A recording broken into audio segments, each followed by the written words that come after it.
Okay, our first video in the video review for our final examination. The very first problem, we have to, we have to verify Green's theorem. So problem 1. So let C be a triangle in the xy plane with vertices at 0, 0, at 1, 0, and at 0, 1. And so we are forming this triangle. We're orienting the boundary counterclockwise. So what Green's theorem tells us is that the integral over C of f dot dr is equal to the double integral over d, if d is the region inside of C, of df2 dx minus df1 dy. So what we have to do here, we are having to verify. So first we'll calculate out the left-hand side as a line integral. We'll have to do 3 separate line integrals. Then we'll calculate the right-hand side using the double integrals, and we need to get the same answer in both of those cases. So for part A, so the integral that we are being asked to do is 2y squared dx plus 2x dy. So we could rewrite this as the integral over C of f dot dr, where f is 2y squared comma 2x. Let's chop this up into the 3 parts. Let's call this first part C1. Let's call this part here C2. Let's call the third part here C3. So we need to do 3 separate line integrals. So for C1, we are going from 0, 0 to 1, 0. So parameterization for that R1 of t would be t comma 0, where t is running between 0 and 1. The derivative is, of course, 1, 0. F of R1 of t. So plug in t for x, plug in 0 for y, and we end up with 2 times 0 squared is 0, 2 times t. And then we have to do f of r1 of t, dot product r1 prime of t. So do the dot product with that, and take a look. We get 0, so the integral over C1 of f dot dr, it is the integral from 0 to 1 of 0, which that's going to be 0. Okay, so that's a pretty easy calculation for us to do. Let's do a second calculation for C2. So now we are going from 1, 0 to 0, 1. So R2 of t. So I think 1 minus t comma t should do the trick. Once again, t is running from 0, 1. Let's check this. When t is 0, we're at 1, 0. When t is 1, we're at 0, 1. So that does the trick. R2 prime of t is minus 1 comma 1. F of R2 of t. Okay, so we have to take 1 minus t, substitute in that for x, t substitute that in for y. So we end up with 2 times t squared and 2 times 1 minus t. And f of r2 of t, dot product r2 prime of t. So take the dot product of this with this, and that is minus 2t squared plus 2 minus 2t. Okay, so let me go to the next slide. The next slide here to actually do that integration. So the integral over C2 of f dot dr. So we have to integrate between 0 and 1 of minus 2t squared plus 2 minus 2t.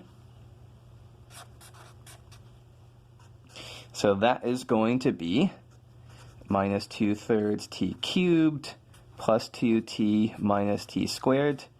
Plug in 0 to 1, and that looks like minus 2/3 plus 2 minus 1.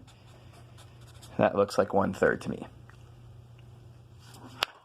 Okay, so we've done 2 of the 3 line integrals. Let's do the third. Let's do C3 heading south. So for that one, we're heading from 0, 1 to 0, 0. So R3 of t, I think we can say it's going to be x is always going to be 0 there. 1 minus t should work. The derivative here is 0 minus 1. So now we have to plug in x is 0, y is 1 minus t in here. So y is 1 minus t, and x is 0. So that would be 2 minus 4t plus 2t squared, comma 0. Of course, you have to take a dot product of this with R3 prime of t. And oh look, 0 there, 0 there, we get 0. So the integral over C3 of f dot dr is the integral of 0 is 0. So our final answer here for part A is the integral over the entire boundary of C is 0 plus 1/3 plus 0, the 3 separate. So 0, 1/3, and don't forget about that 0 answer there. So we end up with 1/3 as our first answer. Okay, so we're not done with the problem yet. We have to, so we need to evaluate line integral in the previous part by using Green's theorem and evaluating double integral. This is basically asking you to verify Green's theorem. So what do we have to do? Well, we need to calculate out this df2 dx minus df1 dy quantity. So our vector field f is 2y squared comma 2x. So df2 dx, the derivative of this with respect to x, is 2. df1 dy, the derivative of 2y squared with respect to y is that's plus 4y. Now, but then when we do it, we're integrating 2 minus 4y. So the region we're integrating over, so that line has equation y is equal to 1 minus x.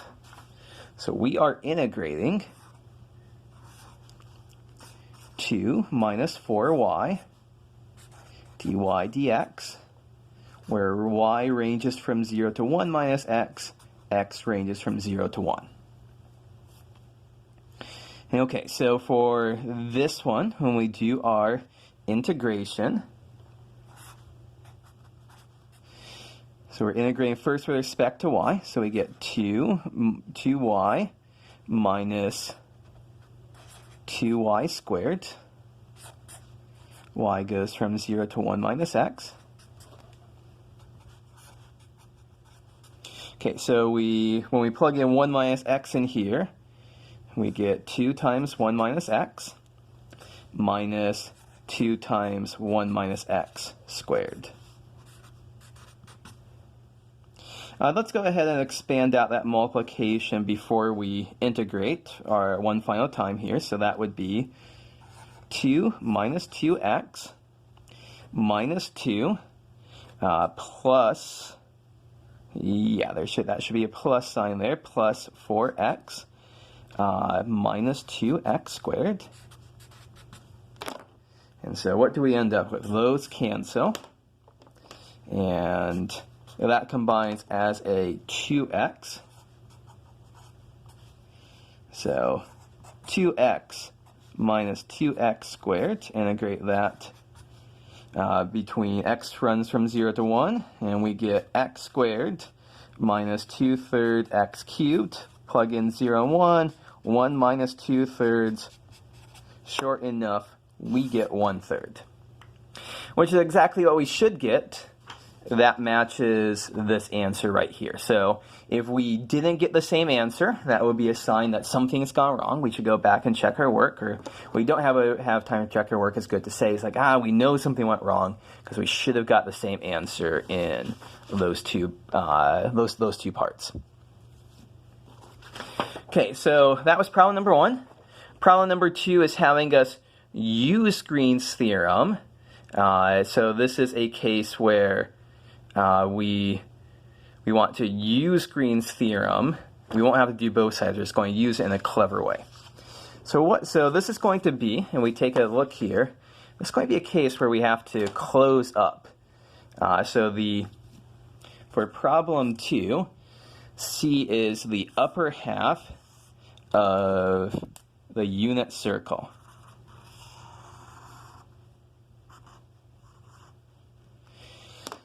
So our goal here is to integrate over C of x plus y dx plus e to the y to the 4th plus 7x dy, which we can rewrite this as the integral of f dot dr, where f is x plus y and e to the y to the 4th plus 7x. Okay, so let's just take a moment here to appreciate what we're about to do before we do it.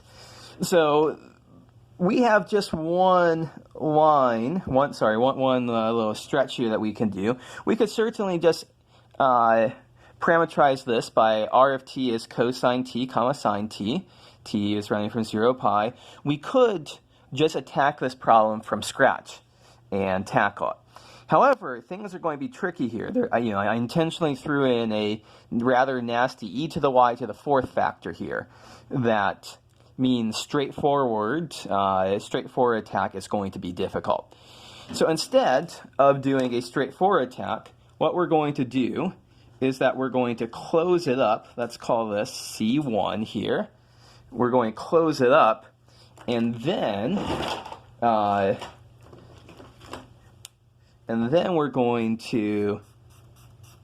we can apply Green's theorem to, let me call this region here D.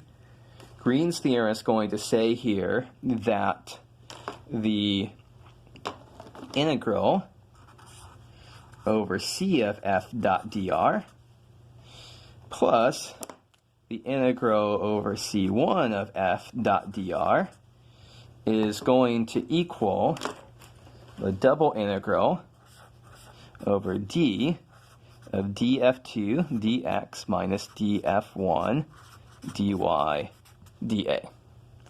So it's going to be easier for us in this case. It's going to be easier for us to do a pretty simple straight line integral and a pretty simple top half of a circle integral here than it is to do the single curved vector line integral here.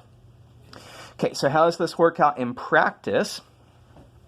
Well, our first calculation, so we know we're going to have to do these two in some order here.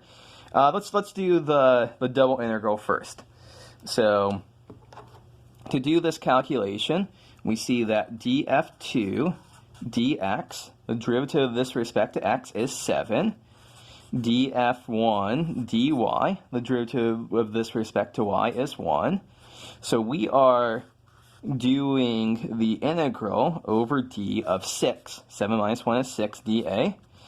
And whenever we have integrating a constant over some 2D region, it's just 6, that constant, times the area of d. And the area of this top half of the circle is going to be, well, the area of that entire circle would be pi, so pi over 2. So we know that this answer right here, that calculation, that integral is 3 pi.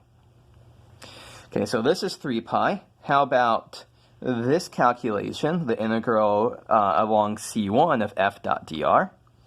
So this calculation would be, so that point is minus 1, 0. That point is plus 1, 0.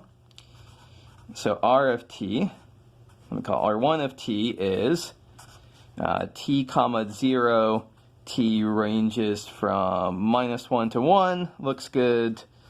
R1 prime of t, it's 1, 0. F of r1 of t, so take x is t and y is 0, plop that up in there, and so we get t plus 0, and e to the 0 plus 7t. When we take the dot product of this with this,